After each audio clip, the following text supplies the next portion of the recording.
National Weather Service in Sioux Falls has issued a tornado warning for extreme southwestern Lyon County in northwest Iowa, extreme northwestern Sioux County in northwest Iowa, northern Lincoln County in southeast South Dakota, until 3:45 p.m.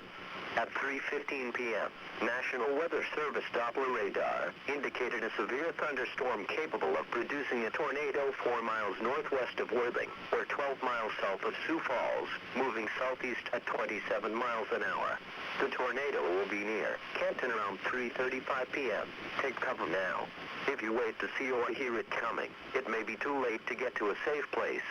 A tornado watch remains in effect until 10 p.m. Saturday evening for northwest Iowa and southwest Minnesota and northeast Nebraska and southeast South Dakota.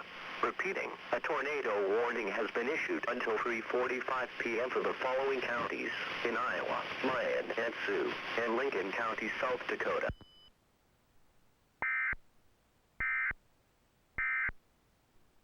Price